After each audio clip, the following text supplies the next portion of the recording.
So. I do think I'm misunderstood, and I do think maybe the way I carry myself, the gold chain or the tattoos, or, I think some of that is, my former life. I wasn't always a Boy Scout. I did some shit, and I went to some places, and I did some things that I wasn't proud of. But I paid my debt to society, and that was since 1995. Yeah, and I want to say this because this is a really big thing for me. That I, for the first time, was not able to really be a part of, but I was there in the backgrounds.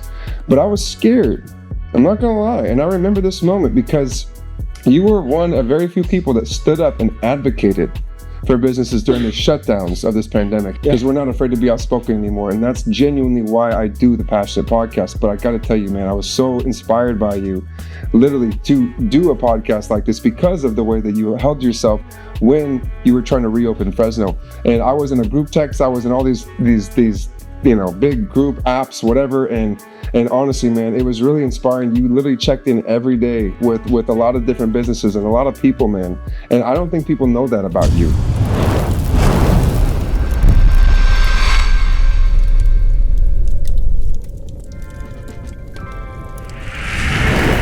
Good morning, good afternoon, good evening, wherever you are at. Thank you so much for tuning into the Passionate Podcast. I am your host, Casey Carroll. Today is a very special day for me. It's a nostalgic moment, if you will. And honestly, it's been something that I've been wanting to do, even with or without this podcast, is just catch up with a very, very, very, very good friend of mine who has done so many different great things for our community, for our culture here in Fresno and Clovis. And I'm just so excited to have him on my show because of what he's done and what he's done for me and what he's done for a lot of people out there.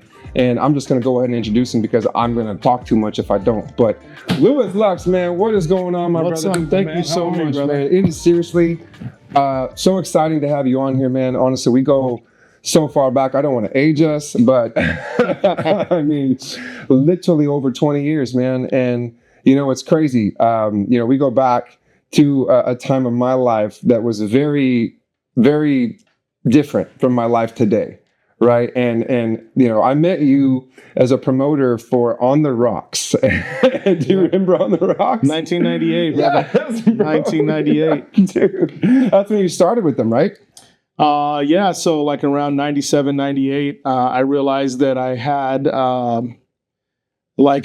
really strong connection with bringing people to places that I was going to. And it kind of turned into like a career. I mean, it's led me to this point. That's interesting. So is that how you became in the industry? Because I have no clue how you started in the industry. So you literally were just, kind of walked into it? So I was a general manager of a restaurant back in like 97, 98. Which restaurant? Spoons, bro. Oh, no. Taking it way back. Yeah. So that's kind of like where Cheesecake or BJ's is right now. Yes. And so, I knew so many people, and I threw a party one time at Rollertown. It was like a Rollertown. It's Calskate now or something like that. Rollertown was a spot, bro. Yeah. I'm not gonna lie to you. When I was in high school, that was junior high, high school, when you went to Rollertown, and you had a girl you were holding her hand, bro, that was the business, man. Rollertown, I bet you were there backwards skating, just trying to flex on how you're in. I was ushering it, bro. I was ushering it. What you mean? So I threw a party. There was like a 70s theme party. And then we ended up taking that to, on the time, was On the Rocks. Yep. And from there, man, it just kind of blossomed into promoting. But taking it back, man, and I thought about this as I was coming here today, was you are really responsible for all the bottle service that I've sold in the past 30 years, bro. You're welcome, bro. Yeah, I will say it. I'll say it here and I'll say it now. This is the first time ever you're saying this shit because I mean this is real because I started with him. I wrote in my first check that I ever had. The guy wrote me a check for bottle service. Wrote me a check for bottle service. Facts. 100% facts. So this was at a time where bottle service was unheard of in Fresno. No one thought of Fresno, California to do bottle service. And luckily I met this young buck, Casey Kell, who was throwing money around wildly. And I swear this guy bought bottle service like night after night after night after night. And that's what really kicked off the ideas in my head that, bottle service could really survive in a city like Fresno, because people would be like, this is only for Vegas. I mean, bro, you opened up a whole new world for me, though. So, you know. Well, likewise. I mean, yeah, I was like, this kid's crazy. And then, hey, he's spending money, so let's do it. But that really, like, people so should funny. know that my success in bottle service, and I think I can very strongly say that I've sold more bottle service than anybody in this town. And still to the current, I mean, it represents 90% of all of my income. That's so great, man. Is bottle service, and it really did start with Mr. Casey Kell on the Rocks, 1998. That is so crazy, man. Because I remember, I just knew who you were, and I was like, man, that's LUWISS. He's the big promoter. I was a nerd. I mean, I didn't even know what I was doing, but real estate and the mortgage game was so big. Like I always tell people, like if you watch The Big Short, yeah, right, you know those douchebag mortgage brokers that are in there saying, oh, I sold everything. I live that. That was me. Yeah. So, I mean, I don't know what I was doing, but the deals kept coming in. So I felt like, you know what, if I can go out and network, I can expand my horizons. And that's really why I did it, was I used it as a marketing expense to meet people because I didn't know anybody. And I knew you, and I knew that you knew people. And so I used it and said, hey, man, I'm going to buy some bottle service. And I wrote you a check. My first time, I made my first mortgage check. And I said, did you say you were a nerd? Is that what you said? 100%. I don't know if that's the right word. You definitely weren't a nerd. But it's funny you saying that I was some cool guy. I was nobody. I really started this from, like I told you, like I just knew a lot of people because I was in the restaurant business, and we were always out late, and we knew other restaurants. But the truth is that I have a sister and like 7 female cousins, and they're beautiful. Man. They're all of them are beautiful, right? And I would just go out with my cousins, and people would be like, who's this guy with all these girls? And it was like, it's my cousins, but I didn't want them to know, right? Bro, that's kind of what I saw, I think. But I'm telling you, like, that's kind of what snowballed. And I owe that to my cousins and my sister. That's cool, man. They were always hanging out with me, and everybody thought I was just this cool guy. I had no money. I was working for peanuts as a general manager at that time. And it's just funny how like that whole era in my life of what really kind of sparked all the stuff that I do now was from those days in 1998, 99. And it sparked there too, because I remember like when I didn't really know very many people that did that. But the very first night I did, and I mean, I got a limo, I had a couple friends, and we rolled out, and then Liddell was there, Chuck. Yeah. And that's where I first met Chuck, and you gave us the introduction. And that's when I was like, okay, this could be an opportunity for business with me. So we were doing a lot of the after parties with Chuck Liddell at that time. This was, Chuck Liddell was, top of the world at this time. And probably, I mean, right on the come up, and then became, the superhero that he is now today that everybody knows. Absolutely. And so, yeah, I think it was just the perfect storm to really like show me that there was more to just going out and partying. There was a lot of opportunity that kind of fueled the fire of what I've done today. And because of that, bro. Wait, shout out DJ Hectic. Yeah, DJ Hectic. Yeah, let's do it. DJ Hectic, bro. That guy was a legend back there, man. That guy really did a lot of great things for the industry too, man. I just got in from Nashville. I was there for a week in Nashville, and I was talking with my DJ buddies, and we were just going over kind of the ins and outs of DJing and the resistance to new versus old, and vinyl DJs to Serato DJs, if you use a laptop or USB stick. Yep. And I remember Hectic and we formed this company called A-List. I remember. And you funded most of it. Thank you. You, Chuck Liddell, funded most of it. I appreciate that. But it was funny because I had DJed years before. I was on vinyl, and I DJed from 16, so I don't remember how old I was in 1998, but it was much older. And I remember talking to Hectic going, man, like I'd really love to DJ again. And he showed me what he was doing DJing, and he was on Serato, and I just could not grasp the understanding of the technology involved with Serato, and now it's the mainstay of what most open format DJs use today. And it's just funny, man, like that was such a pivotal time in my life to where I finally realized that I could get paid to party. Yeah, and this is pre-Bachelor Casey. That's a whole nother. We'll walk down that road too, but to give you some Are we going to talk about party buses to Modesto? Oh, for sure, 100%. Right. We're going to get to all of them, man. We have to, we got to. But I got to give you a little bit of credit too, because during that moment when I was doing all that crazy bottle service, because that's how I met more people to get more deals. Yeah. Right. But I met Chuck, and through you, and you were able to give me those opportunities. I don't know if you remember, but that's how California Fighter magazine stemmed. Oh, really? So because of those introductions, I knew that I had access to fighters like that. And so when me and Brandon Eachus, who is my boy, he's Brandon, super successful guy now, he was my partner, and we literally, rid off of that and made, California fighter parties at your places and at different locations that we can bring all these fighters to. And so I think it spun a lot of different things for the both of us, man. I think that was really cool to see that, when you actually take a look back at it, you're like, man, there's like I said, there's a lot more history between us than we even realize sometimes, man. And we really were some pivotal, players in this community to really do stuff. And now we do a lot to give back. And we'll get down to that too. But, let's go back to rewind real quick. So, you got into DJing, promoting. Well, actually, you were doing all that kind of crazy stuff in that element, but you weren't like DJ LUWISS LUX yet. You were the promoter DJ. Let's talk about that transition. I was just a promoter, because then we got Aquashi. We can go through that. I was fascinated by, coming up with an idea out of thin air and then, putting it onto a flyer and, getting the DJ, which at the time, was always DJ Hectic. Yep.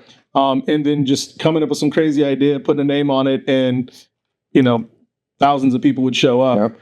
And so I really got like this. I don't know. It's this. What they always say, like in promoting, like you're only as good as your last party. And our parties were just so epic, and bro. Everybody loved New Year's them. Parties. I mean, you evolved every time, though, bro. You always evolved. It wasn't like a transitional thing. It was you knew how to evolve and pivot, even though you had a lot of crap thrown at you too. Well, I think I just kind of mastered the art of meeting people, knowing people, getting their information, getting their emails at the time, text messaging, and really just making everybody feel important. I think that's the genuine part of me in hospitality is just knowing that everybody, including us, we all want to feel important. We all want to feel like we know someone when you go somewhere. Yeah. And it's just really like understanding that psychology behind it, and just turn that into an empire that I've built for myself. And it's been amazing. So it's been a journey. So what was the pivotal moment to where you said, okay, I'm moving to, clubs, nightclubs, because you've done so much, man, and now you've got restaurants, you had Hugo. I mean, you've done a lot of different things, man. Where was your pivot at when you were like, okay, I've been promoting, and now I want to DJ, now I want to open up this night? Because I remember you went from, what was it? It was the Standard, right? Because I actually bartended there. I literally helped to open up, or is it the Dirty Olive? I forget. I don't even remember. Yeah, I don't know. I don't remember. I have no clue. But you went from promoting to owning everything. Most of the places I promote at, I own now. You own now. Yeah. Let's talk about that transition, because when you were on the Rocks, you didn't own on the Rocks, right? That wasn't your starting up. That was Steve Bisla. Yeah. So what was your first project that got you into owning? Well, I feel like after those party days when we first encountered each other, party buses. I'm trying to think of the timeline, bro. We're talking like 30 years, so I have to like really go back and piece it all together. But I think from there, I started working with Bobby Salazar. Okay, that's right. Yeah. You started doing some stuff out there. That's right. So I ended up, I got with Bobby Salazar, and he had about 10 locations at that time, and I ended up being like the director of operations. That's right. For him, and we implemented nightlife in downtown Clovis, and this thing blew up. I mean, it was wild. This is like 50 Cent, Eminem era, and we did some stuff out in Old Town Clovis, and that really took off. Worked with him for a number of years, maybe 5 or 6 years, went on my own, bought a place called Sancho's, the Red Room. Sancho's, that is right. Yeah, it was great for everybody but me. I lost about $300K. Yeah. Yeah, that's I think a big thing when people are in an industry, and shout out to business owners, man. Being a business owner, as you know, is so challenging. It's challenging, bro. Especially in California. Even though I thought I made these other companies wildly successful, a lot of success for my promotions when I was doing stuff with Steve Bisla. I was highly successful when I worked with Bobby Salazar. And, when I turned that corner to be like, okay, I want to own my own place, I fell flat on my face because there was so much I didn't know about the ownership side of it. Just because, you're a great chef or you're a great, bartender, great. You just don't understand. You don't know what you don't know. Correct. And there's so much to learn. So when I went out on my own for my very first time was Sancho's, I lost everything I had. Yeah. And that led me to a place where I got into, you talked about the mortgage business and that. So I got too. That's when I got crushed. Yeah. I lost everything. So I got in around 2006, the mortgage business. And that's when I did. Yeah. And like literally by 2008 was crushed. Yeah. I was living like that movie Boiler Room. You know? Oh, that was the thing movie. Yeah. That, and then later come Wolfie of Wall Street, but but Boiler Room was the Wolfie. That time, everything was booming. I had kind of stepped away from the restaurant nightclub stuff for a while, and I was like, you know what, I'm going to try my hand in mortgage. I see all these guys, driving these huge cars, and they're throwing money everywhere, including you. Yeah. And I was like, I could probably do this. I did it and got into it, stepped away for a while, and that was great. I made all the money back that I had lost in my first place, and kind of licked my wounds and kind of thought, this is my passion, I want to do it. And so I turned that into, the promotion thing with A-List. Yep, A-List. That's exactly what it was. That was the big one right there. And so from there, it's kind of snowballed. I tied up, a couple places. There's a party we started called the W. I was just going to go there. That was my favorite spot. That was, we still try to revisit the W. It's not what it ever. What's ironic is now that is my all-time favorite restaurant. Yeah, is Parma. That's where me and my wife had our first date. So back then it was salsa. It's salsas. So my buddy Jesse Mendoza, who now we're partnering up on some other stuff. Yeah. He owns, salsas, and he's, his family, they have in Old Town. The local, and he's got a cafe there, and they've got a place called Ember. Definitely love it. Yeah, so they're killing, they're crushing it. We have partnered up on HCK, and that's to come in the story. But we had just crazy success with this W party, and it got so big that we had to move it to Aquashee. Yep. Inner Aquashee, and that was just such a cool time, man, to be involved with the guys at Aquashee. And that was a fun time. That party was wild. 8 o'clock. You'd have the place. It didn't start at 11 o'clock, bro. It started at 8 o'clock. 8 o'clock. You had lines. It was lines. I'll never forget that was probably between the W and Aquashee with Bob, and it was a very different vibe. Yeah, and then you started bringing in the New Year's parties at Aquashee. That's when life. That's right before The Bachelor. Casey came into play. But even in those moments up to that, I remember that just being a fun time in life. Yeah, everything was good. Life was good. You didn't have a pandemic. You didn't have all crazy political stuff in the world. You didn't have. Maybe some of that was there. We just weren't focused on it. We were young, for sure. Young bucks. We weren't paying attention. Yeah, we were, and it was a pure time. Yeah, it was just fun to where I see you, you see me. It's just everyone is just having a good time. Yeah. There's no drama. There's no nothing, man. And when I say drama, I mean drama with the city. I mean drama with the regulations. Drama with stuff that we will get into. That you've had to endure. That's going to get me in trouble for sure. Well, get you in trouble or expose, a flaw in the systems that's hurting business owners that we need to address. Because that's what I see that as. And we'll get down that because it's a very sensitive subject for a lot of people. And I'm very happy that you want to talk about that. If you do or if you don't do, I don't know. I'm on attack. Okay, cool. Yeah. I just don't want to push any buttons here. But I think it's a very important topic that does need to be talked about because you've been through a lot. And you've walked down. Let's just open it up. You know what I mean? At the end of the day, you went from Aquashee.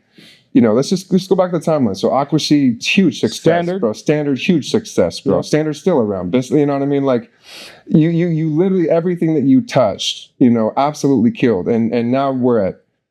I don't even know how many you have now. What? 5. 5, right? Okay, that's crazy, bro. And let's talk about that. In Fresno, of all places. How did you get there? Well, like I said, it was just kind of that progression. Aquashee to Standard. I worked as the GM and kind of promotions for Standard for the first year they were open. Huge success, by the way. That was a big deal. Yeah. And then from there, I promoted parties at the venue. I promoted parties at Row. Row and Twist. Yeah. Okay, I forgot about those. Yeah. So Twist became venue. Yeah. And then, I was doing stuff at Aussie's. Aussie's, there was a party that we did there called Thursday Land. I didn't know about that. And that thing was just iconic, man. That was almost as close as the success of the W. Really? I must have missed all that. I missed on my LA. You might have been out for a little bit. But that right after that, so what had happened was, some of these owners thought that I was doing better than them, which I was. I talk about some of these deals I did as a promoter where I call them they're like on hospice. They're about ready to die, and so there's an opportunity for me to come in and be like, look, you have 0 or negative. What can we do? I can come in and energize your night. It's going to cost you something. Yep. So I would always take the door and a percentage of the bar, and I made some of these places wildly successful on their nights. And you absolutely did. And there was a time where I think some of these owners thought like, we've already got it, so we'll go ahead and just cut him out. Yeah. And we'll still keep the party. They're not going to go anywhere. I couldn't name one person that I know that did that to you. Well, surprise, surprise. Yeah. I mean, they all closed down after I left. They did. And that's not to be sarcastic. That's just to be confident in the system that I had and what I did. And it was funny because I see that there's still some of that success. Like, for instance, one of the places that we have now, Sunset and Tower, we took that place, we took it over and 10x'd it. Yep. Just with our systems and what we do. Mm-hmm. And that's just so many years of trial and error, what works, what doesn't work. It's just, it's something that you can't just do being brand new. You just don't know. You don't know enough about the business to know what motivates people. Yeah. And that's a tough part because we're in Fresno, California. 100%. Right? We're the butt of so many jokes. Movies, all the things. We really are, though, dude. We really are. And it's unfortunate because I think it gets a bad rap. But, back to what I'm saying, we've figured out, we figured out what works in Fresno. Yeah. And, man, so that's what's led us to the 5. So, right now we have Vixen. Yep. Sunset. Yep. Woodward. We just signed a deal in a new place in Clovis called Nashville West. I'm really excited about that, bro. Super excited about that. That's going to be a game changer, bro, honestly. And then MIA is our new one that we're building right now in Tower. You've talked about that. We'll get into that because I'm curious about that because I love the name. I think that's everyone does it by the end of the night. I think it's brilliant for marketing purposes. But to get to where you at, man, you've had to endure a lot of stuff. I remember even in Aquasheet days, you were trying to stay open for certain hours and parameters were just being shut down and you left and right, man. How did you battle some of that stuff, man? Well, I think that's important to know because I think a lot of business owners have been through a lot of stuff, especially the past 4 years, man, and they're experiencing some trials and tribulations that are new. But you've experienced some of them already. You've already experienced some of those heartaches and headaches that you've been able to overcome. And now we're in a world that's just different. And I think people need to hear this type of stuff because you overcame that, bro. I don't know if I overcame it because I still deal with it today. I mean, but you're still breathing. That's my point. I'm still breathing. We've pivoted. We're still standing, bro. And there's a lot of people that are not right now. Yeah, I mean, there's two ideologies behind some of this stuff. Some people say, just keep your mouth shut, keep your head down, go with it, deal with it. You can't win. And then there's people like me who say, look I hear that. Cooler heads will prevail, but I can't allow people to do this to our business. It doesn't make any sense. Yep. So I think the two biggest obstacles that I faced at Aquasheet and other places in North Fresno is that, number one, hours of operation. Yeah. California gives you an alcoholic beverage license, ABC. They give you a license that's valid from 6 a.m. to 2 a.m. Yep. But the city of Fresno, in some instances, they will cap you at midnight or 12:30. And so you're not really you're not getting a discount on this license. Nope. You're not getting a discount on the fees. And you're not able to capitalize on what you're supposed to be able to capitalize on. Yeah, and it puts us at a disadvantage. And it's always been that way. I think the general consensus of the leadership in our city has never wanted there to be much activity of nightlife in North Fresno. Yeah. They want to push it to downtown. They want to push it to Tower. I'll step back. I don't think they want to push to Tower. They definitely want to push to downtown. Yeah. And I want to touch on downtown, hopefully in a second. I think it's a good idea. The one of the craziest things that I experienced there was dancing. They didn't want people to dance. Really? Yeah. They actually... in Tower? And I want to say, when I say this, I want everybody to know that I am not anti-police. No way. I have so many. You're not. I have so many great friends. I know for a fact. So many great friends. I've known you for so long that are police. I mean, if you want to even go as far as to say our former chief of police, Jerry Dyer, who is now the mayor. Yeah. I consider him a great friend. Absolutely. And I love him and all of his family. He's coming on here next. That's going to be a good one. Yeah. That's going to be a good one. Absolutely. But I have nothing against police, but there are a couple of rogue individuals who have targeted my businesses. I mean, I never hold back on that. And you shouldn't, man. We had a sergeant that would literally post up outside and run inside to try to catch people dancing. So much so that I couldn't. That's crazy that they were prohibiting dancing. At that time, you had to have a dance permit, right? But they wouldn't issue dance permits. Then they changed. How would you go about getting one? You apply, you pay. But if you applied and you tried so to pay, you could have dancing in your establishment for people having fun. You have to be permitted to allow. Wow, I did not even know that you had to have a permit. You for had dancing. At that time. So the rules have changed. They change the goalpost every time they want to make something. Of course, an example. What example they want to put out there, but now there's different classifications, and I could even be wrong. I mean, because they change them so often. Yeah. The trouble with changing them so often is not only does the business owner not know what the rules are or how to operate, but the people that are supposed to enforce them don't even understand the changes. Yeah. And so some of these people are operating off of 4 or 5 versions of what it is today. And the truth is, I probably couldn't even tell you. Yeah. And I own the most nightclubs and restaurants 100%. anybody that's ever owned in the city of Fresno. Yeah. And so it's very frustrating that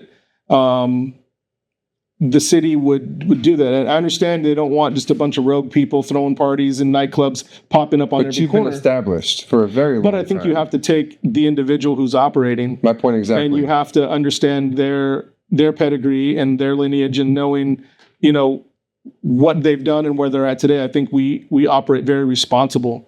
But yeah, those are some of the biggest challenges was dancing and the hours of operation. Sounds like the dancing has been overcome completely. Well, I think they changed the rules so much. I think, you have to have a conditional use permit. And the conditional use permits in our area are about 30 years outdated.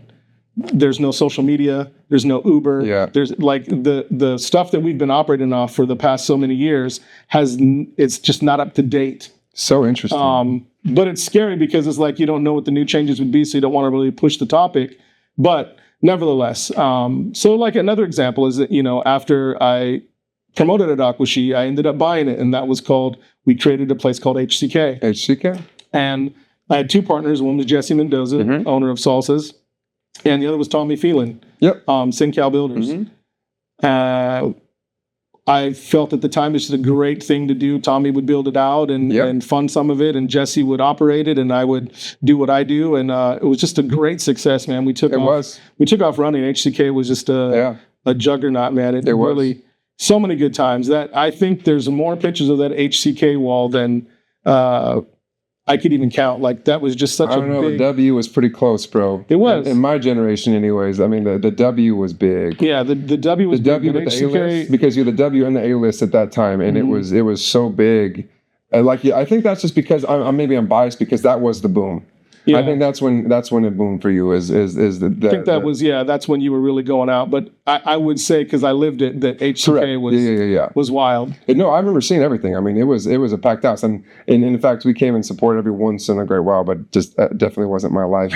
At that point. No, I get it. And I was gone. I think I was out. I was either filming or something. So, but that's wild though. I mean, because I remember certain circumstances too. I remember you getting so mad in the middle of the night one night, at a lot of these clubs where you genuinely did have some of the cops waiting outside for altercations to either cite you or to fine you or to do certain things, like literally trying to set you up, like ironically to try and get you to make an error to shut you down. And you were always like, I really feel that's how I got my first DUI was. They're just waiting for me to leave. Forgot about the app. Again, I don't want to put out that I have this animus or disdain for the police department. It's not. I know you're not. We have lots of friends and family. I'm the first person I'm going to call the police. If someone's breaking into my house, I'm going to call them. But I do feel, like I said, I just don't. I feel like it's always been that mantra of, if it's North Fresno, no. Yeah. Especially if it's Lewis Everett, no. No. And I don't understand it, because I don't know any successful city that doesn't have a vibrant nightlife. Yeah. That doesn't have something for people to do. Fresno's so spread out. It is. And it's so diverse, and it's so niche, areas of town. Yeah. There's people that go to Tower that would never want to come to North Fresno. Yeah. And there's people that go to Clovis that would never want to come to downtown, or vice versa. So I just don't understand why they're trying to put everybody in the same spot. I want, especially, for drinking and driving purposes and all these things, like you want to play where you live. You want to be around the people that you live by. And so the market tells you that they want that. So again, I understand public safety and people doing things by the book and doing it right. I get that. But I just don't understand, like, especially when it comes to downtown Fresno. Yeah. I studied so many cities like Scottsdale or Nashville or even downtown San Diego that had pretty barren downtowns, similar to what we have now. Yeah. Downtown Fresno is a ghost town for the most part after, all the city officials and everybody leave that area and the people that work downtown leave. It's a ghost town. It is. It is, man. It's bad. And I want more than anything to put something downtown. Financially, it would be not a smart decision now. Well, no, it's definitely not a smart decision. And all the pioneers and the people that have come tried. Yeah. I really tip my hat to them because it's such a hard thing to do. It's a very hard There's been more money invested down there than people actually realize, and But I think the investment is going to all the wrong entities. That's where I was going with that. They need to talk to some of the people. I agree with you. That's right where I was going with that next. You took the words out of my mouth. I really feel that, like, if you look at Scottsdale, there's an area of Scottsdale, Old Town Scottsdale, they call the Vortex, and there's probably maybe 8 to 10 different bars and nightclubs. Yep. And it's such a fun place. It is. It's the funnest. But before that, you can go back on Google Earth and just go to Google Earth and kind of go back year by year by year by year, and you see that it started with like office buildings, vacant office buildings, and 1 or 2, 3 people had a bar or nightclub, and then 3 to 4, and then 5 to 6, and now it's really like launched this big ecosystem in Scottsdale. And you look at Nashville, which I spend a lot of time in Nashville. Yep. Broadway was not what we know it as today back then, and I feel that at all. It was the entertainment. I feel that the boom in Nashville right now is really owes it to those bar owners and those people that took those risks and those chances. Nashville, and I haven't been there in 7-8 years, and I went there a lot. I was dating a country singer, and I went back and forth after the show, and that was really fun. But I'll tell you right now, Nashville is by far one of my favorite places to just go. Well, and it was because it was the entertainment. It was the nightlife. It wasn't like you just went out to get drunk. Mm-hmm. It was like you went out because you wanted to go have fun. I went to Nashville this past week. Went to a 49ers game. Boom. Played the Titans. We lost preseason. So I know it's preseason, bro. We'll get you guys in the real season. You know I'm diehard Niners, baby. And then went to a Creed concert. Marilyn Manson was playing down the street. Chris Stapleton was playing, and then you had all of Broadway. Yep. And so it's just. And I really feel that, like, bringing that back to our downtown area, it's going to take entertainment and people that understand entertainment to really revitalize it. Yep. And that's why I was kind of so taken back by what happened with Art Hop. Not that I had any financial investment. Let's talk about that. I don't even understand. I don't understand. Like, what is going on with all that? So I want to play devil's advocate. Yeah, so let's hear the story. Yeah. Tell me the legits, and then give me your perspective. Because so it just kind of came out of left field that the city decided to close down Art Hop, the outdoor festivities of what Art Hop is, and it just came as like a quick surprise. And I understand because, like, I was talking with Devin about it, my son, who is now the CEO of my company. Mm-hmm. We were talking about, looking at it from the city standpoint, and I see their point. I see what's going on, but I just didn't understand the execution of it. Correct. But what I didn't understand in its entirety was you have 15,000 people coming down to downtown Fresno once a month. And I just know, like, from the events that I'm involved in, to get 15,000 people anywhere, bro, that is a ton of marketing. We can't even do that at the Grizzlies Stadium right now, bro. You can't. And so my thing was is don't do this. Yeah. I don't have anything invested in it. I have no monetary gain in this, but for our city. It was for the economy, for the people that were coming out, the jobs that were being created out there. I mean, there's so much good that was coming from that. Yeah. So much good. 15,000 people, bro. 15,000 people. The buying power is estimated, in my opinion, 600,000 to 750,000. And that's what we're losing now. And so it also, I think, was just a great incubator for creative people, artists, and people that design clothing and apparel, people that were in music. It was such a great outlet for people to go and showcase that. Yeah. You know, and the street vendors that come out there and sell their food items or whatever they were doing out there. And I think one of the biggest reasons that I took such a interest in it and was very vocal about it was because I was that guy on the side of the street in 2005. Oh, yeah. Shit was going south for me, that I was selling burritos on the side of the road. Yeah. And so I saw me in that scenario. And if with a bunch of people in front of you.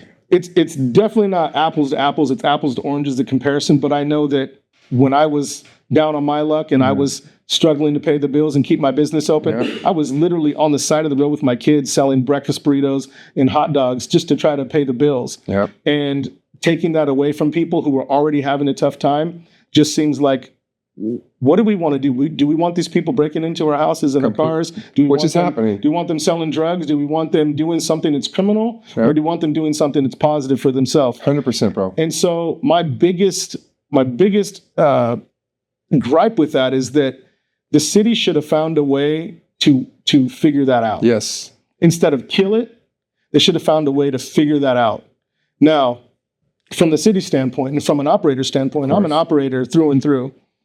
You know, I have about 150 employees, and we have we're 5 locations. About that next, man. That's the next topic. We won't get into. And I know that you just can't have a free for all. That's like me. That's like me saying, okay, I'm going to open one of my locations, sell what you want, do what you want. There's no rules. Perform when you want. There's no hours. So I understand the city's side of it, but it's laughable to me when I'm in like a city like Nashville and seeing there's 15,000 people just roaming the streets out there, going to the different bars and restaurants and shops in downtown. Yep. And they do this 7 nights a week. 100%, bro. 12 hours a day. Yep. We should have figured that out. That's what doesn't make sense to me. So we're turning away opportunity for people that need opportunity right now in a day and time. It's the most crucial for people that need opportunity. Like that's more importantly, our downtown needs opportunity. All the above. Our city needs opportunity. All the above. But the timing of it couldn't be worse. No, it was really a bad thing for that area. And look, what can we do? You know, what is there to do with that? I mean, you're the guy. You know what I mean? What moves? So apparently, I'm not. No one really values my input on that. And I feel that. And I'm sure there's some people that have been the pioneers of downtown or that live in downtown that are going to look at me and go, oh, he's some, white, rich, gentrified dude that specializes in north end of town. That is not true. I grew up on government cheese and welfare and food stamps. Yeah. So I came from nothing. Yeah. And so my fight is not for that. That's not even a fight for my own personal gain. 100%, it's a fight for the small guy that I used to be. And in the scope of things, I still am a small guy. Well, what I'm trying to convey is that you had no skin in this game, but you were still trying to fight for that ability to be out there. I made a post, man. I made a post. And you I did. Put You it stood out up there. for it. I made a post, and then Fresno Uncensored picked it up, and 400,000 people saw that post. And media called me, contacted me, I spoke. And again, I told them I have no skin in this game. I just think it's a bad move for our downtown. So my point is that if we want downtown to thrive, it was already happening with this one event. Yep. We shouldn't be concerned with a once a month event. We need to know how to do this 7 days a week. Absolutely, bro. And I really think that's going to evolve around the younger minds, the people that, the creative people out there that have put this together. And I do want to say this, and I don't care what anybody thinks about it. Good. Is I don't think that Art Hop deserves the recognition for what Art Hop became. Because Art Hop was one thing. It was. This grew outside of Art Hop and is what made this whole thing boom. And I don't care. And I'm not knocking anybody. I don't know these people. I've never had a conversation with them. But I don't feel that Art Hop deserves that recognition for what it became. I think that the people that are involved should rebrand it as something different and run with that. Do you know what they're going to do? I know the city's proposed something about a Wednesday. But again, I'm an event guy. I'm a promoter, concerts, fashion shows. You've been in those. I've been a promoter, and I promote multiple locations, many nights a week in the city. And so I just know that you real quick though, I want to also give you credit where credit's due. You did put on the biggest fashion shows that this city has ever seen. Yeah. Ever. And yes, I was in them. And it was crazy. And they were wild. The Fire and Ice ones. I mean, they were wild, bro. Yeah. I mean, that's where Cracked Pepper is now. Yeah. That was. Bro, we did it. You did it. I mean, you did all those things, and that's what I'm saying is I know how hard it is to get that many people. Yeah. So I don't think it's going to ring the same on the Wednesday. Correct. I do understand the public safety. And what I want to say about. I said that I just didn't want the city to weaponize our police. Amen, bro. That's all it is. Or weaponize our code enforcement against the people in the community that are trying to do something for themselves. Yeah. It's no dig at code enforcement, and it's no dig at anyone that's doing the police department. Correct. It's just I didn't want the narrative to be spun to put the police who are supposed to be helping us and serving us and helping us in a time of need to be actually going after us when we're trying to do something right. I think the only thing that like it's frustrating is because there's a lot of other things that they could be doing. You know what I mean? And I will say, they didn't have they're chalking it up. They don't have the resources, and I understand. Listen, I'm not knocking it. For sure. Here's what I always tell to people in business, like, and I'll simplify it for something that I can understand is like in a restaurant. Yeah. You have the owner, you have like the GM, and you have the support management staff, you have maybe shift leads or MODs, and we're going to get into this. Your bartenders, servers, hostess, busser. When I was a busser, I would look at the server and go, "Man, they're so stupid. Why do they do that?" Yeah. Then I become the server, and I'm like, "Oh, now I get it." Now I get it. Then I look at my manager and go, "God, why does he make that decision? Why does he do that?" Then I became the manager. Yeah. Then I became the director of operations. Mm-hmm. Then I became the owner, and it's like you can't really see that. So you can't. You I said this. Employees cannot see that. I said this in city council meeting was, I'm sure there's a whole lot that I don't see. I'm not in your bird's eye view looking down. So I'm sure there are things that we just don't know. And it's a public safety thing. It comes down to maybe there was some violence or perceived violence or potential violence, but it's like, and I don't want to trigger anybody. No, of course. But take like a school shooting. You don't shut down schools because someone does something heinous like that, something disgusting like that. You find ways to try to prevent it. Mm-hmm. When someone goes and shoots up a nightclub and kills 50, 60 people. Shuts down. You shut them down. Yeah. Like it's, you have to tackle the people that are causing these problems. Yes. Instead of letting them happen. Instead of harassing the business. It's like, if you were bullied by somebody and you go to the principal at school and you're being bullied and they tell you to confront the bully yourself. Yeah. I just feel like, sometimes when we call for help by police, they come to our locations and they give us the third degree first. Yeah. They look at us in a bad light first. When you're just a business owner trying to put food on the table for you and your family and make amends, but at the end of the day, there should be a certain point to where law enforcement, anyone else, government wants to work with you, not against you. And I feel like, unfortunately, that's what we're seeing in today's world. Government's working against us and not for us. Yeah. And I think that's kind of where the narrative is shifting. And I think police get a bad stick from that because they're doing what they're told to do. And someone's definitely telling somebody that's to do what I'm telling you. That's what someone's I'm saying. driving the car here. That's what I'm saying. Someone's saying this it's is not our police. I thought someone's driving the car, bro. And that's the most important question. So yeah, I mean, honestly, man, at the end of the day, it feels, and not trying to defend, any type of the actions, but at the end of the day, it's government, it's police. They're being told something to do, right? I don't think police are out there just trying to shut you down. I think there's a narrative or some sort of direction that's saying, oh, well, he's a nightclub owner. Like you have, I guess what I'm saying, there's a stigma, right? And I feel like that's the one thing that you always had about you because you always see things and read things. I'm like, dude, Lewis is one of the best guys I know, dude. I mean, he might seem like he's a tough ass, but let me tell you something. He's all mush on the inside. Yeah. And I know that because I know. Yeah, don't try to make me cry on this podcast. No, bring it out, bro. I'll get there. No, I do. Everyone does. So. I do think I'm misunderstood, and I do think maybe the way I carry myself, the gold chain or the tattoos, or, I think some of that is, my former life. I wasn't always a Boy Scout. I did some shit and I went to some places and I did some things that I wasn't proud of, but I paid my debt to society. Absolutely. And that was since 1995. Yeah. So that's quite a long time removed, right? But I think we all learn a lot of our own. Yeah, I just don't understand, like,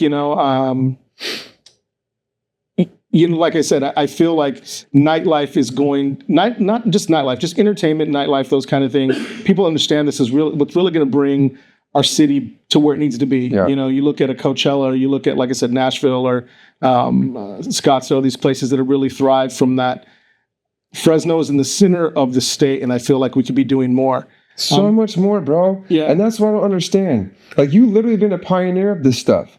Like, it drives me crazy that Art Hop and all these other places didn't actually consult with you to see how things could have gotten better, because for the life of me, it feels like the government wants to have full control over you, and business owners and everybody here. They just want to have their finger over you, because for the life of me, what I don't understand is you have provided an ample amount of jobs, resources, investments, giving money back into this community, and as a business owner, and people just try to not just only take it for granted, but they try to take that away from you, right? And what I don't understand is, why would they do that? Why is there this stigma of a nightclub owner being like I said, man, I think it points to a couple of individuals that really have it out for me. Okay? Yeah.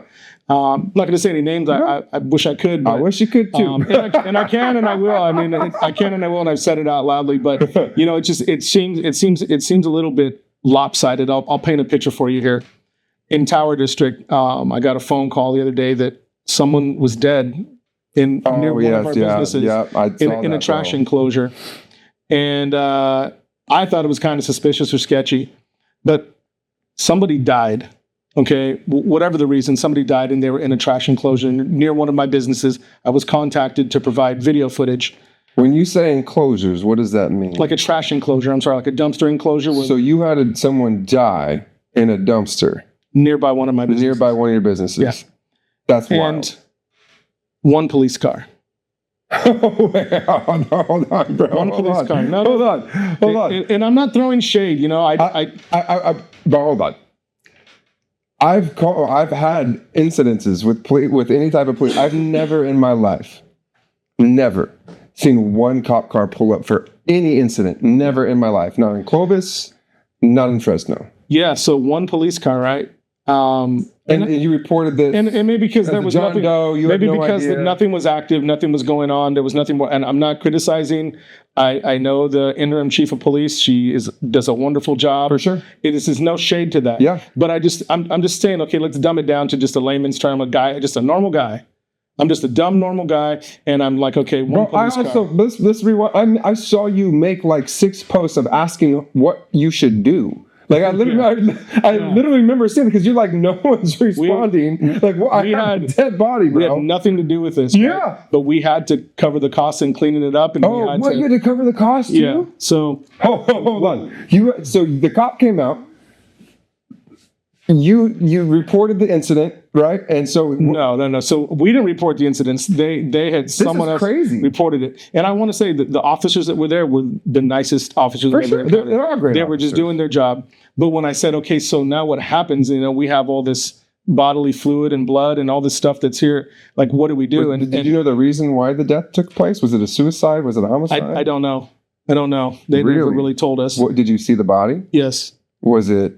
It was badly decomposed, and there was a lot. I mean, I got the people that cleaned it up sent me the photos, and it was a very gruesome. Would you say that it was dumped off?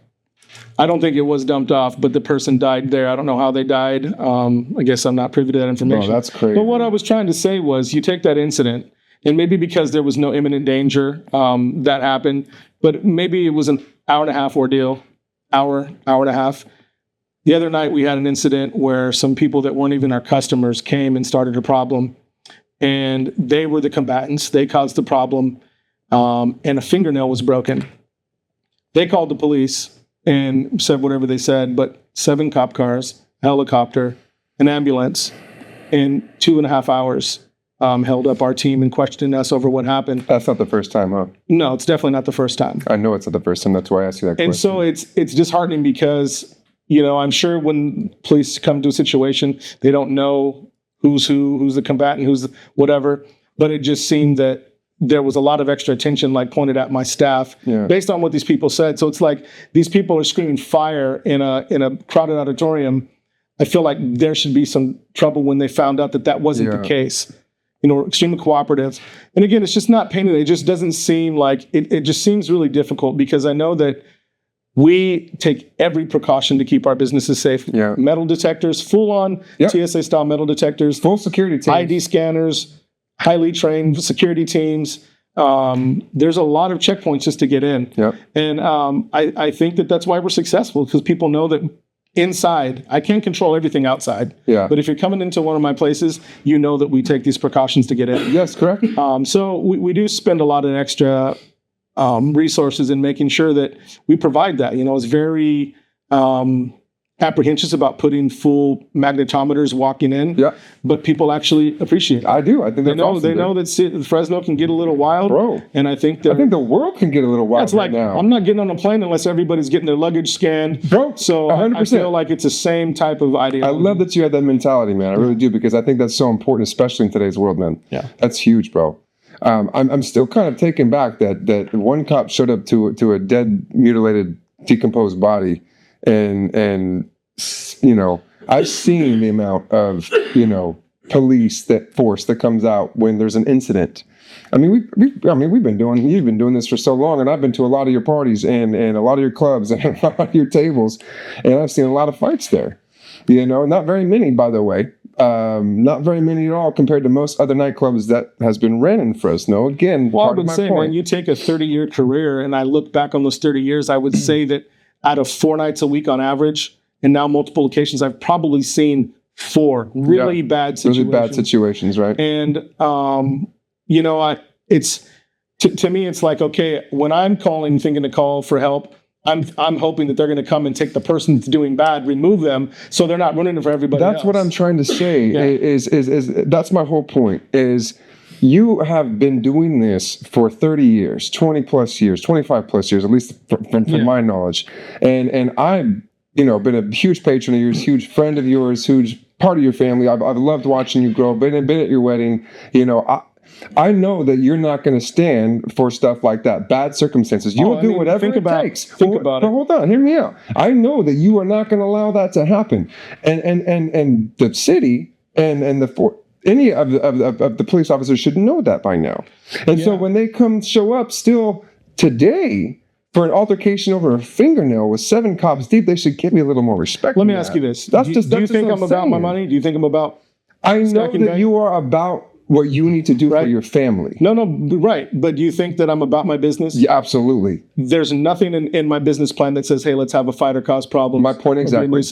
So that is... And that should be known. Yeah. So that's my whole point, is why are we sending out so many people to mess with you when you're creating so many jobs, you're creating a lot of opportunity, you're creating other economic value for other businesses that are out there in any area that you're in, because you add value to that location. So how is that not understood? And they're still sending out helicopters, ambulances over a fingernail, bro? And I get it. I think that, but see, I want to say that maybe what was called in by the people that started the problem, they may have made it sound really bad. Makes a little more sense. Made it sound really bad. All right. So I get that. But again, it's not the first time. We're talking 20, 30, 40, 50 times. Yeah. But beyond that, adding value, I think that's an important piece. It is, man. Because we're coming into more of Tower District. We're coming more back into Clovis. I'm making my rounds back into Clovis. And I posted something today about Coke and Pepsi. It was like a Coke machine. I've seen the meme. Yeah, you've seen that.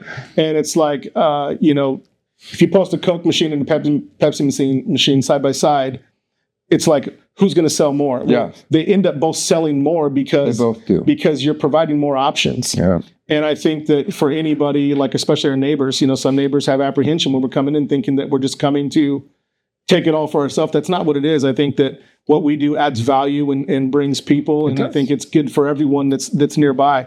Our marketing's second to none. Yeah. We are relentless with our marketing. So I think that adding value to the community, creating jobs, exactly, bro, and then bringing more to our neighbors. we really are really mindful of all that. 100%. And that's what I love about you, man. And you've always been that way. And you've done a lot for a lot of, myself included, so a lot of small business owners in this town, man. You were one of very few. And I want to say this because this is a really big thing for me, that I, for the first time, was not able to really be a part of, but I was there in the backgrounds, but I was scared. I'm not going to lie. And I remember this moment because you were one of very few people that stood up and advocated for businesses during the shutdowns of this pandemic, man. And I had Erica Kios on here. We were talking about you as well. Didn't know you guys knew each other Vince too. Cortez. Yeah. And, had Vince on here too. And we are talking about that as exactly. Me and Vince were talking about our podcast too. And I love Vince. I personally called both of them to be a part of that. You personally called me too. Mm-hmm. And I told you I'll be there, but I don't know if I could go up and speak for the first time in my life. And I verbatim said this. I have the voice message. I think I saved it. And it was because at that point in my life, I had a newborn son, my firstborn son, who was just diagnosed with autism. I'm getting so many different things pulled left and right. The political train is going up, it's going right, it's going left. I'm like, this is the machine I don't want to mess with, right? You've got, if I go up and say one thing, I get chastised, I get judged for wanting to keep my business open, right? And here you were standing tall in front of everybody to help reopen Fresno. And I got to tell you, man, you did so much good. And I was in the groups, I was rallying for you, and I wish I would have spoke at that event. I really do. I understand the apprehension. I was apprehensive about wearing a shirt with Outcast and American flag on it. Bro, but that's why we're here now. Because we're not afraid to be outspoken anymore. And that's genuinely why I do the Passionate Podcast. But I got to tell you, man, I was so inspired by you, literally, to do a podcast like this because of the way that you held yourself when you were trying to reopen Fresno. And I was in a group text. I was in all these big group apps, whatever. And honestly, man, it was really inspiring. You literally checked in every day with a lot of different businesses and a lot of people, man. And I don't think people know that about you. I don't think people understand that your dedication to join a movement that was against the unpopular, thing. Like, oh, if you're open, you got to be shut down. You can't be a super spreader, and the vaccine. Don't even get me started on that. I can't even get started on that. If I had to go through a laundry list of my health conditions, from cancer to diabetes, high blood pressure, all these things, like I was right there in that sweet spot for the guy that's going to die from it, right? All the contraindications, you had them. Yeah, right. And I contracted it. It was horrible. Like I felt like I was going to die. I mean, I remember it was very bad. And me and a friend, Chris Milton, caught it at the same time. So no one knew what it was. It was something that was new to the whole world. No, just take it. But the what I couldn't understand was hypocrisy in some things could be open, some couldn't. Thank you. At the end of the day, we still have to support our families and support ourselves. I will say that financially, I was well off. I was good. I was scared. I was concerned. I had just purchased 2 new businesses. Yep. And just expanded. And it was super scary, but I went to a couple meetings with a couple of business owners. We were talking about it. Tom Miller was one of the guys that helped spearhead this thing. Tom was and I just said, look, we've got to take this. Yep. We got to take this to the top, man. We've got to go and fight for each other and find a way for us just to survive. It wasn't about being profitable. We just wanted to keep the doors open. Keep the doors open. And it was that was a really challenging time, and it was, like you said, very apprehensive in saying something. Well, bro, I wake up, right? Like this was, my story, bro. Like, genuinely, I had my firstborn son March 6th, and I remember being so proud and so excited. And then I come home 2 days later to waking up to the news and be like, what is all this? This is crazy. And I'm seeing people starting to shut down. And I go to my Instagram, bro. I mean, I didn't even delete it because I wanted to save it. I made this post that said, I will not be canceled. I will not be shut down. I will not close my doors. We are going to stay open for our community. Guess what happened the next morning? You up around and found out. found out. And my buddy was one of the sheriffs that came down here, and he it wasn't his response. It was to make sure that I didn't kill nobody. Like, he literally tells me, so, bro, I don't know what to do. Like, I'm just here to civil standby. You know what I mean? And I'm like, and here comes the health department shutting you down. You can't stay open. You can't be open. Well, I think that one of the things. Even going back to Art Hop, it's funny. And Art Hop, and I'll try to give the correlation between Art Hop and me being vocal with Art Hop, me being vocal with the pandemic and the shutdowns. it wasn't really like a politically charged thing for me. It was just a common sense thing, right? Yeah. And it's funny, when I speak up, I get hit every single time. Bro, every time. I get hit, and I know it's coming. Bro. I know it's coming. I mean, we were at a city council meeting, and I spoke up and I said something. Every time. And I don't name names. I just put some common sense stuff out there, and like literally a week later, I'm already getting phone calls and inquiries into things from the city. You know, and, it's and crazy. the retaliation is real. You know, when you speak up, these people come for you. And that's what I'm saying. Like, it's crazy that I have to be mindful or worried that I'm wearing an Outcast shirt with a flag on it. Like, why do we have to feel uncomfortable being who we are, proud of our city that we live in? Yes, bro. Proud of the part the of state, our country. part of our country. Like, I don't want to be pigeonholed or labeled as something because Just because we don't see eye to eye with what you think you see, bro. Let me ask you, you're a business owner, right? yeah. I'm not trying to promote anyone. I'm not trying to do anything right now. But let me ask you, you are a very successful business owner, okay? Let's say you had an employee for 3.5 years, right? You had an employee that you've known, she came in, she promised you that she was going to give you the whole world, right? She says, I'm going to do this for your business, I'm going to do this for your business, I'm going to do this for your business, right? Well, in 3.5 years, she has absolutely none of that, right? She actually costs you more money than you've actually made, right? Right? And then it comes up to her 4-year review, right? And you go through her contract, and contractually, hey, maybe she might be up for an actual promotion, right? She might get an actual promotion out of this job, right? But then you have to go through all the things that she hasn't done at all. But she promises you, Lewis, I swear to you, I promise you, I will do all those things I promised I was going to do for the next 4 years. Would you fire that person, or would you give that person a promotion? Devin sitting to my left, you can't see me, he's off camera. She wouldn't have made it past 30 days. My point exactly. She wouldn't have made it past 30 And days. I don't need to explain who I'm really talking Yeah. about in that scenario, but my point is, why would I want to continue to have someone a part of my administration or my life or in my government or my business that has continued to hurt it and not help it when they've made broken promise after broken promise? Yeah, I see where you're going with that. But I mean, if I relate that back to like my own organization, like You wouldn't be that, right? You wouldn't even have it. bad people like a cancer, and you got to cut that immediately. The impact that a negative person or negative experience or people that don't hold up their end of the bargain It's so tough, have bro. on your organization is crucial. And you could put that with any organization. That could be a little league team, that could be a professional team, that could be politics. I think that people But it's hard to find good help today. It's extremely hard. I think that, it's funny. I get a lot, hey, dude, you're lucky. You're so lucky. Yeah. like- Oh, really? I don't think luck really has much to do with it. I mean, there's some things that No. have fell in your lap, but hard work and That's it. dedicated to it and being relentless and fighting when you feel like there's no fight left. Amen, I'm bro. off of 2 or 3 hours of sleep. Yeah. But the show goes on. Show goes And on. a lot of people, everybody wants to be a lion until it's time to do some lion shit. And that's where I think, Preach it, bro.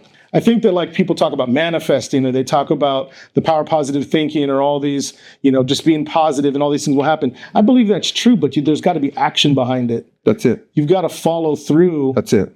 with, I can manifest all day long and I can hope that I'm going to be a billionaire, or whatever success people find in life. With no action, there's no. But it's hard work. no And result. I think a lot of people quit when it just gets too hard.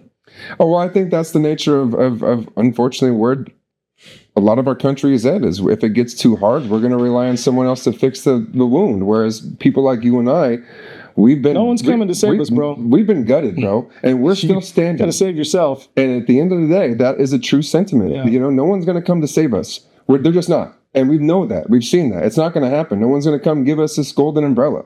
You know what I mean? That's not going to happen. What we do need is hardworking people that will continue to work hard for us, with us, and even against us. Yeah. Because like you said with the whole Coke and Pepsi analogy, bro, I have had so many copycats the past 7 years with wellness facilities, bro. Like, I mean, literally, I've had someone come in and steal my ideas and copy them. Yeah. You know what I mean? Like, that's cool. It means you're doing something It right. means I'm doing something right. And then I've seen a lot go out of business too because they don't know how to facilitate it. But at the end of the day, I want that. I want people to be innovative because that makes me want to be even more innovative. I want that challenge. If you want to come bring that at me, yeah, let's go. I'm going to find something else that's even bigger and better than yours. But I think that's the mentality that we have to have. If we don't have that mentality and we're complacent with our competition, then our competition will kill us, right? And that's when people get frustrated and they quit.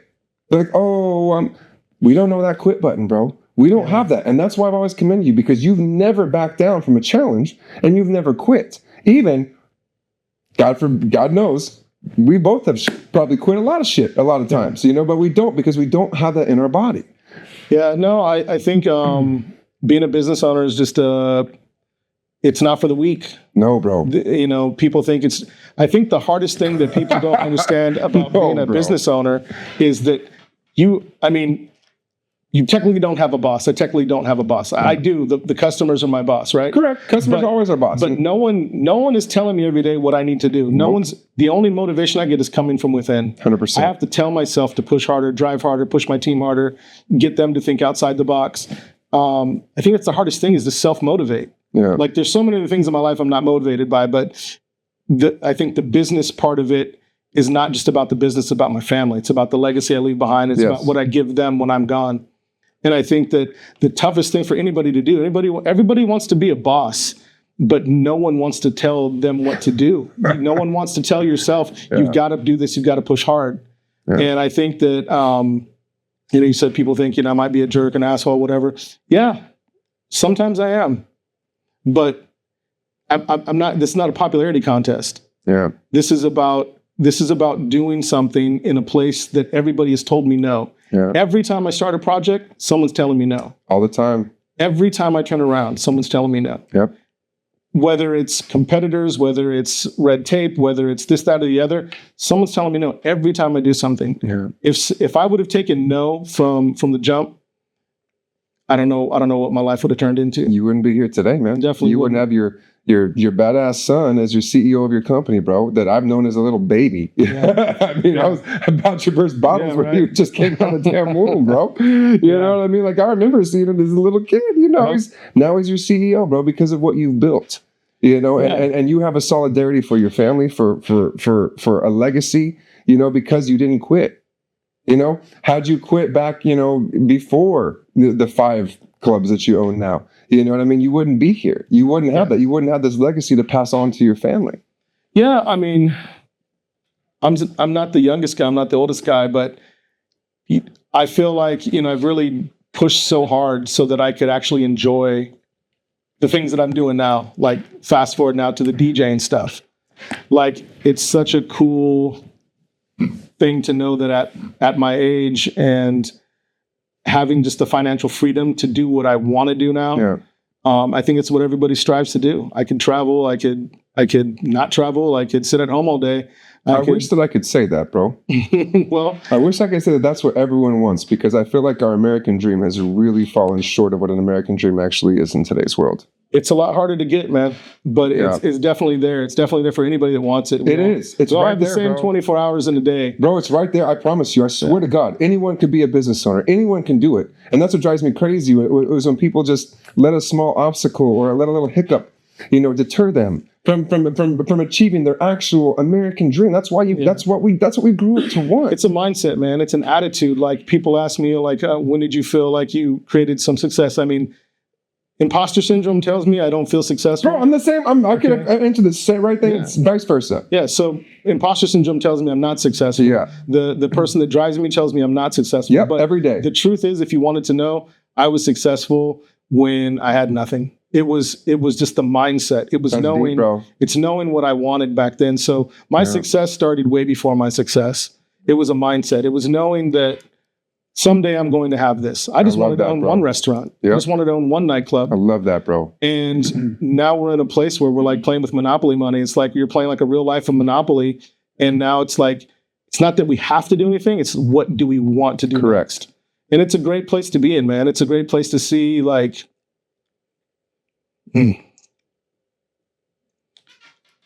it's the American dream is still there. It's just a lot harder to get to. It is, bro. It is. But passing it down, that's the coolest part. Bro, that's what I'm saying. Yeah. Why don't people want that? I think they do. Everybody, like I said, everybody wants it till it's time to do the work. Yeah. And that's the hard part. Is that everybody wants to be the best DJ. Everybody wants to be the best nightclub owner. Everybody wants to be the best, in med spas. Everybody wants to be the best, but very few will actually do what it takes to get there. Especially during some of the worst times. Yeah. We opened up in 2017 and hit the world's worst pandemic 2.5 years later. Yeah. But we're still here, bro, when a lot of others are not. We played our cards right, and, we persevered and we strategized. I mean, that's the one thing with my company is that we're always innovating. We meet weekly. We have marketing meetings. We meet with our staff. We take our staff's input. I don't just sit here from the top barking out orders. Yep. I want the best people around me. And I feel like, bro, that's how it has to be. Yeah. The people around me, like we need other people to be successful in anything, family, relationships, business. We need other people. Yes. Right? And I'm so fortunate to have like the team that's behind me. Like, man, they're killers because they know that if you come to be in this organization, we have a mission. And they know that they have to perform at a high level. And they will either self-implode and leave, or they'll rise to the occasion. And most of these people rise to the occasion. And I'm so fortunate to be able to do what I do now. And it's only because the people that work with us and believe in the dream, bro. It's so amazing to see. Like sometimes when I look at what's happening in my company, I'm just so thankful, like super thankful that these people believe my dream. Yeah. And I want to help them with their dreams. But see, that's the difference though, bro, is that I think what people don't understand about business owners too is that there's that little extra piece. And that extra piece is what has made us successful. And that piece is that we actually, it's kind of ironic in today's world, but we actually genuinely care about the people in our community. We care about our patrons. We care about our clients. We care about our patients. We care about the people that walk through our doors. Like, I know you would do anything for a lot of people to just walk through your doors, bro. And that's a very rare fact. And people don't have that. People will open up a business. They might not quit. They might not, but the one piece that they're missing is that actual genuine empathy for others, bro. People. I mean, there's a lot of people that'll do a stunt and give something away. My point exactly. And put it online and publicize it. And there's so many things I do. Even last night when I got food, I go to fast food last night. Which you shouldn't do. And you know that I'm going to give you that shit for sure. Hey, bro. I'm one chicken strip away from a major. No, bro. You got to come see me. Get you some peptides. You're right. You're right. Come on, absolutely. Man. I mean, but talking about like, I do a lot. Like last night, I tip every time I go through a drive-thru. Oh, of course, bro. And it's funny, just that little bit of difference really changes people's motivation. Bro, do you see the smile that just comes on their face, bro? And they're like, why would you do that? Yeah. And it has nothing to do with other than the fact that I just want to see you happy and succeed in life. Genuinely, that is why I opened what I did, I was in Pismo, and again, I'm saying I don't want to publicize it, but I was in Pismo the other week, and my niece was there, and I was buying some shirts, and I didn't buy this one there, but I was buying some stuff. Awesome shirt, by the way. And thank you. There was a little kid that was like asking, her mom for, Mom, can I get this? And her mom's like, no, I don't think so. And I'm like, let's get it. Yeah. Let's get it. And she's like, no, I don't want it. I promise. I'm like, no, just get it. I'm in a position where I'm blessed to be able to bless other people. And that's like the greatest feeling. Bro, it's the best, bro. That's what we do. That's why we do what we do. When your son calls you and says, Dad, I need 4K real quick don't ask no questions, just give it to me. On the way. He pays it back. But for sure. It's definitely cool. Like I said, man, it's just so cool to look at where I'm at now, to be able to do some of the fun things that I wanted to do. Yep. Maybe being 49 and out DJing more than I ever was before is like the coolest thing. I do. By the way, I gotta give. Speaking of your DJing, I gotta give you a major shout out, bro. So this is my boy, homie, family, friend of 20 years. I asked him to do a DJ thing for me, right? And for my 7-year anniversary. And I'm like, okay, I know he's busy, but this is sentimental for me. This is my guy, and he's like the biggest of the biggest that I can get in town. And so I asked him, I said, Lubo, man, can you come through and DJ for me? This is a special event for me. We survived the pandemic. We survived all this stuff. I just want someone here just to make me feel good. It was genuinely my message. And no questions asked, no nothing. My guy, DJ Lewis, like shows up. And I mean, it's 116 outside, and I've got coolers, and it's just not good enough. and I swear to God, I'm trying to keep an eye on him, make sure he's good. and make sure the misses are good. I keep sending my girls out there, get him water, drinks, whatever he needs. And he's just going, man. And I got to say, I thank you, bro, because he did that for me. And he played his entire set until the lights shut off until 8 o'clock, and then he had to go do his thing. But man, the fact that this man came up and showed up and DJ'd my event with no one outside because it's so hot, I just got to say that shows the level of magnitude of your heart, bro. And I just got to say thank you again. And I want to edify you on that because it was such a moment for me. Yeah. And I have a moment that we're going to share. It's me and you just dancing out there, and we're just having a good time. And it's just me and you. And honestly, that for me was one of the greatest things that I could have ever asked for from you, bro, because you just came and showed up and you did it. No questions asked, didn't charge me for it. I mean, knowing, things have been tough. I don't want anybody else getting that idea. No. I don't want anybody else getting that idea. That's why I'm making it very clear that you did this for a family, for a homie that you've known for a very long time that supported you in a lot of things. And you came and returned the favor 20 something years later to help support me. And just because there wasn't a million people outside, I just need you to know what that meant for me. So I was honored to do it, bro. It's a good time. Like, I appreciate you having me a part of that, bro. It was amazing. I just wanted to give you a plug.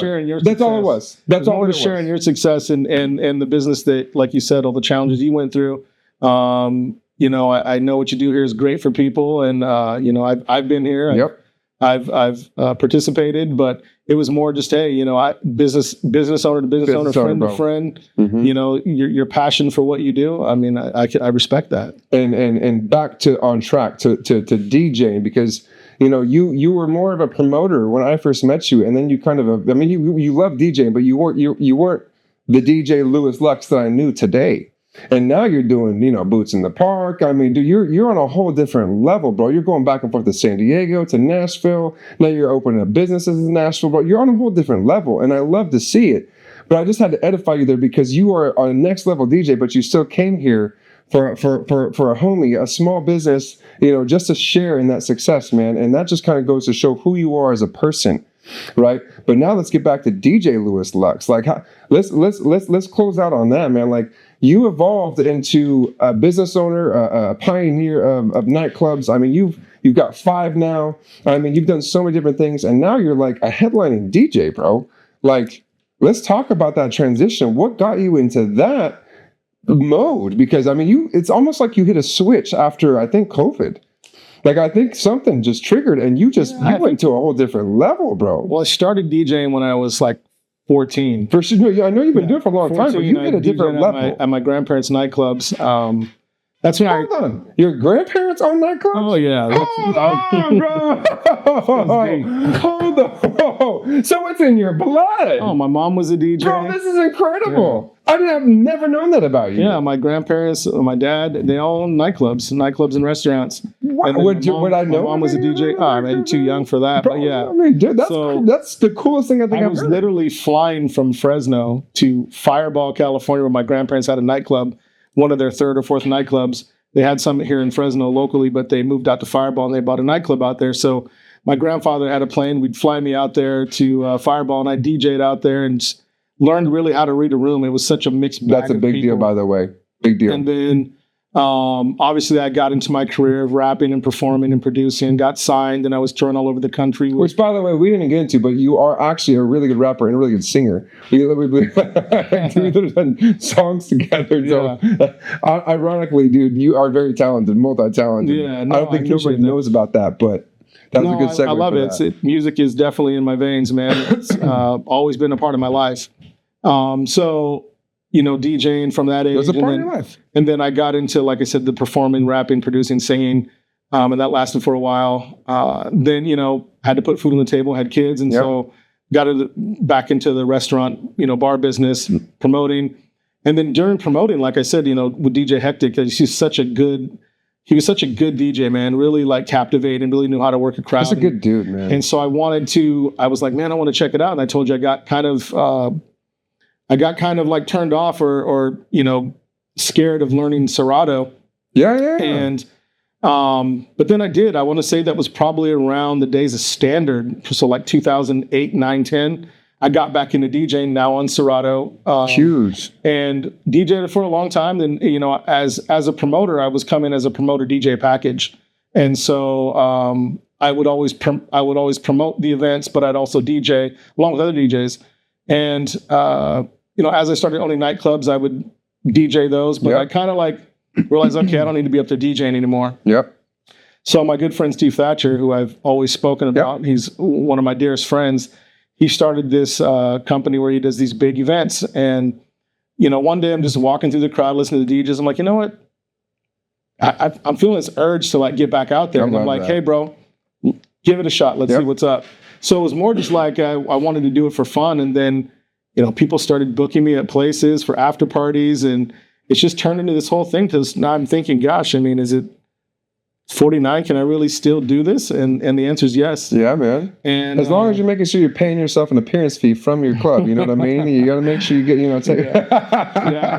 it's a passion. It's funny. People say like, if you have something you're passionate about, you never work a day in your life. And I'm looking at it through a different lens because I don't need this money to survive. Correct. I do this for a passion, and now people are paying me for it. Passionate podcast. Exactly. And so it's so cool. Like going to Nashville, all the DJs out there, man, is some of the nicest guys I've ever met. My buddy DJ Diesel, Grant Fisher, DJ Danny West, Darren. It was funny. We were sitting in a green room where my buddy Darren was about to DJ, and we were having this conversation.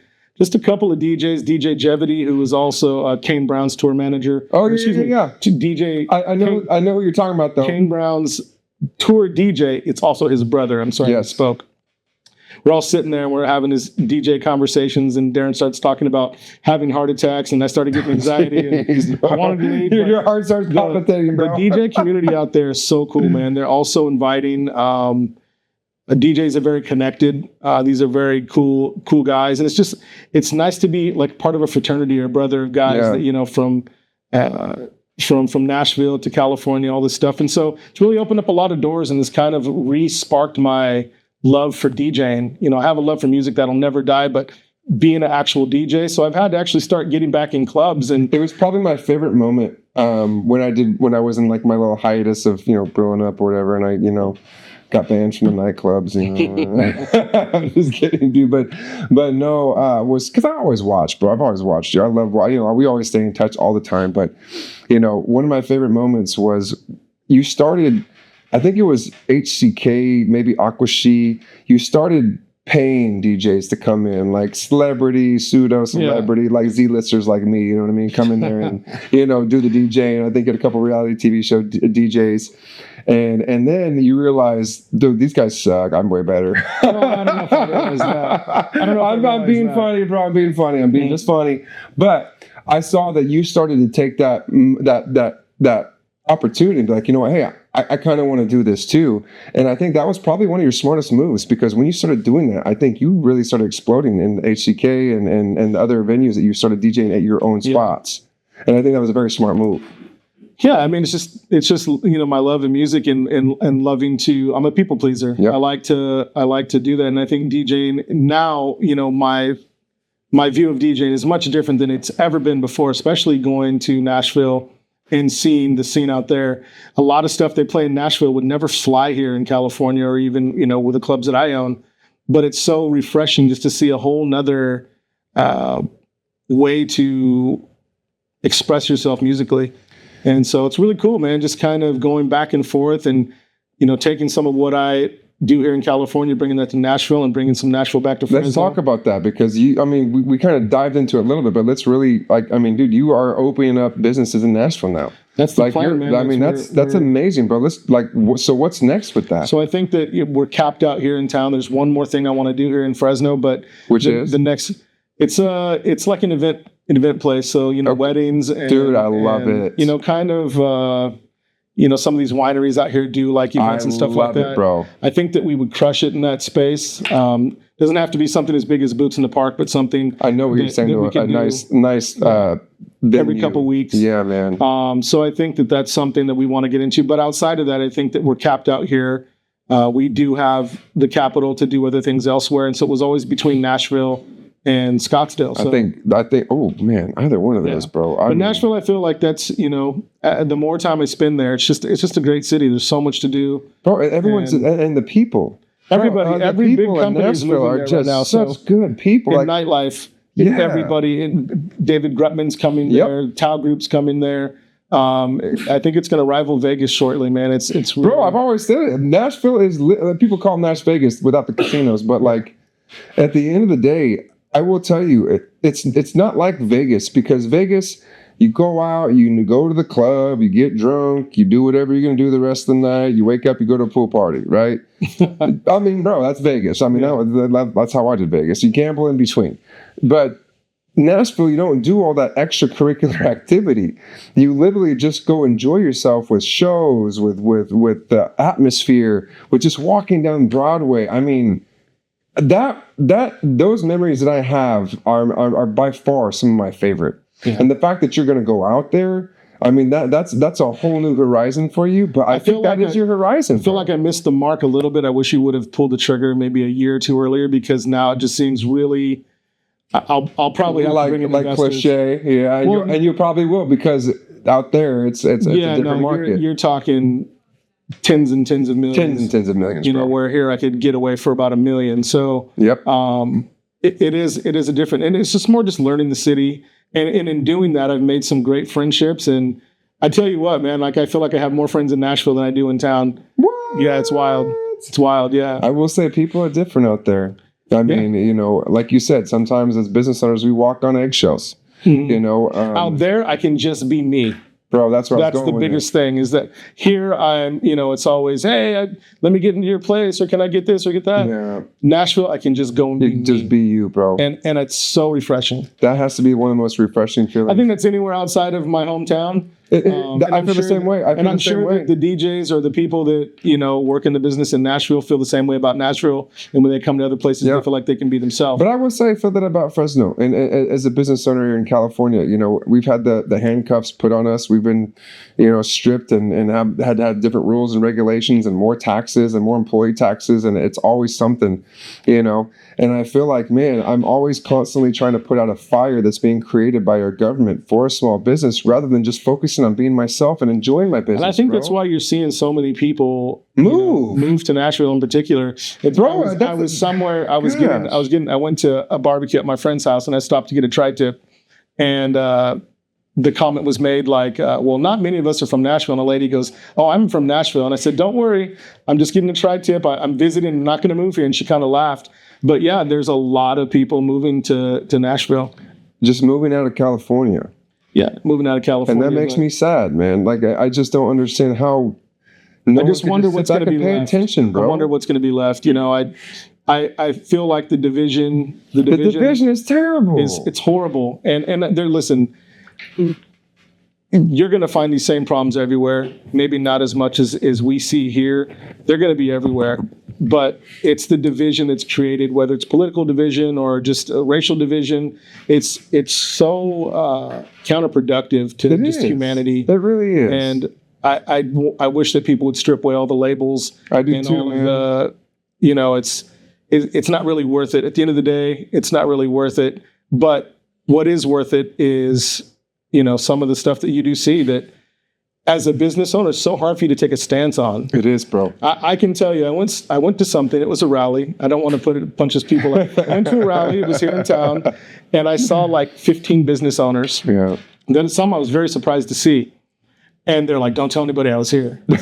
And I'm like, bro, that's how it is. Yeah, and I get that, and it's such a shame that people have to feel that way. I feel like we could all agree or disagree, but at the end of the day, we don't have to hate each other over it. That's all that matters to me, bro. Is listen, I might have a different opinion than you. I might have a different policy in my head. I might have a different perspective.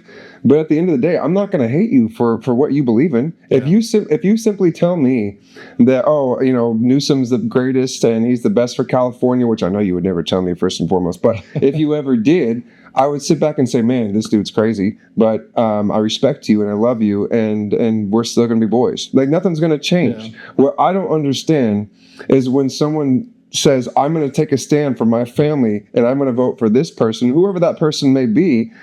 it feels like in this world, there's just so much projected hate and animosity for the person. And it shouldn't be projected onto us as a business owner, as a human, as a friend, as a colleague.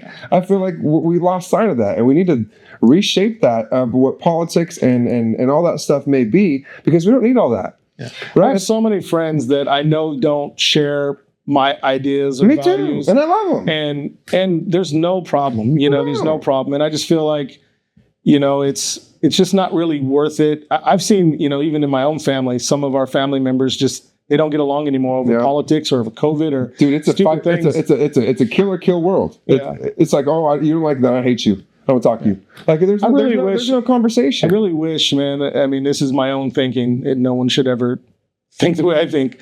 But I really wish we could get away from all the parties and everything and just vote for people. Man. I do vote for people. Vote for the person you like. I mean, it's like, and not be chastised for it, no matter what. Like if that's who you vote for, that's who you vote for. Like that's who you think is going to best run your family. But the problem with social media and the fake stream media, they put out all this stuff that's inaccurate and out of context, and they stray it how they want to stray it. And at the end of the day, man, I think we can avoid all of that. Well, the problem is some people are just so gullible and so dumb, they just believe anything they see online. Bro, preach it. I mean, it's even like a review, like shut up. Or Google. Dude, that's a great point. Like that is an absolute great point. Anybody that's disgruntled, they can make any type of review. That is brilliant, bro. And preach that real quick. Well, yeah, I mean, I feel like me personally, like take for a restaurant, because that's what I do. Yep. Someone is going to go and make a review on your business with never even addressing it, bringing it to a manager or talking, and they can get online with no real profile, some bogus name, and just spread lies. And then other people believe that, right? Yep. And Same I think thing with the mainstream media right now, bro. That's the world we live in. Everything they see. Well, yeah, I mean, it's so funny to watch TV. I do it for sport. I'll put on Fox News and I'll put on CNN. Yeah, bro, they're so and flip back and forth, and it's just they're so completely different. It's insane. And I think that where that leaves people that don't really know. Like sometimes I'm left going, okay, what is really real here? Like I'm so confused myself, and I feel like I'm an intelligent person. It's crazy. So I can only imagine the person that's impressionable or the person that doesn't fully understand things and just goes with to just feed into that fuel. Yeah. I have some friends, man, that really push some of that shit. I know, and I love them still, but it's like you're not helping the bigger issue, and that's everybody and that's everybody in our everybody getting along and just being that's it, man. Decent people. That's just being decent people, man, and living our lives and running our businesses and helping give back when we can give back and do the things that we want to do that make us love and pour back into our community, man. Man, bro, I mean, we could literally talk all day. We've already gone for 2 hours, but I mean, I just really appreciate you for who you are and what you've done for this community. I really hope people see this podcast and they understand, your heart and your mind are two separate things. And owning a business and running a business and multiple businesses, and then being able to have that business part of your family legacy and how important that is to you and what that means to you and how much you're going to fight for it no matter what. I appreciate that about you, because a lot of people in today's world will just give up and they'll quit and they'll listen to whatever they're being told, and they won't go fight for that American dream, man. We always do a thing here at the Passion Podcast at the very end, man, and we give a message to our viewers and to the people out there watching. What would you tell anyone out there that's watching that wants that American dream back, man, that wants to have something that you have? And when I say that, I don't just mean physically the business. I mean the mental acuity, the mental fortitude, the ability to never quit. What would be your best advice to anyone out there that needs that? And that's a loaded question. I know I mean, here, let me break it down. Like, if I could use myself as an example. That's exactly what I'm going for. You're talking about a kid from humble beginnings, got in some trouble, went to prison, and was looked down by every agency ever to get a professional license, still looked down by some people. If I could fight through that from nothing, my first car had like 12 different colors. I could see the street through the floorboard. Now I have more cars than I can probably count. Yeah. And I'm not measuring a cool sprinter that I'm not measuring, and I don't want anybody to measure. That's what I measure success off of. Correct. But I'm saying a lot of people. I know where you're going with it. A lot of people see that sizzle and they think that's success. Yeah. What I know success to be now is much different. But if I could go from that point to where I am now, to be able to have the freedom just to be a DJ at 49. And even if you just take age, like, you're not too old. You're not, your failures don't define you. No. You just have to wake up. You may have to try harder. You may have to push harder, but it's never going to be easy. So if you're looking for the easy route, there's no secret sauce. Yeah. It's hard work. It's determination. It's good people around you. And it's just being relentless and never giving up. And it's having the attitude that you can accomplish anything you want to accomplish. It sounds so cliche, but it really is the truth. Yeah. I really believe that my experiences, I could tomorrow start a whole new profession and be successful at it. You could strip everything away from me, put me in the middle of the desert, and I'll come right back to selling. I'm the same way. Because I know that the only recipe for that is what I just mentioned, man. Just never giving up. Is you. Is knowing that you can do it. Yeah. And it doesn't, like I said, your age, where you were raised, who your parents are, what failures you've had in your life, the sky's the limit still. Don't let anybody tell you no. I love that, man. And I will tell you, I'm really proud of you, man. I'm really proud of all that you've done. But, one of the proudest moments that I have of you is actually right now, in this moment where I know all the great things that you've done. Yeah. But there's nothing better as a dad that has your son sitting fucking next to you, looking up to you as the CEO of your company, bro. Don't make me cry, bro. Don't make me cry. This dude I used to see as your kid walking next to you, looking up to you, and now he's sitting next to you, working with you side by side, bro. Yeah. That is called legacy. That is something that I could not be more proud of you for. And knowing that he's sitting right here, working with you side by side. We're here at this podcast, bro, sitting next to you, making sure you're good, bro. Making sure that he's learning, he's listening, he's adapting, he's watching the road. Yeah. That's huge, bro. That is something that any dad would be so proud of, and I'm proud of you for that. This is a cool moment for me. The second I saw him walk in, he's sitting here chilling there, sitting next to you. That is a cool moment. That's your legacy, bro. That 100% your legacy. So I got to tell you, man, I'm really excited to see where you go next. Yeah. I'm excited to see what you do. I'm excited to see what you and Devin can do. Where all the things, all the components you're trying to put together and really trying to facilitate, man. I know that it comes from a good place, and everything that you touch will end with good results because you've always led with your heart, bro, and your passion. So thank you for doing that, man. Thank you, brother. Thank you all for watching the Passionate Podcast. We are very excited for a lot of great things to come. But man, again, Lewis, thank you so much for being a part of this, man. You are a brother of mine for life. You will always be in my corner, and I'll always be in yours. So thank you for being here, and thank you all for tuning into the Passionate Podcast. You guys had a great night.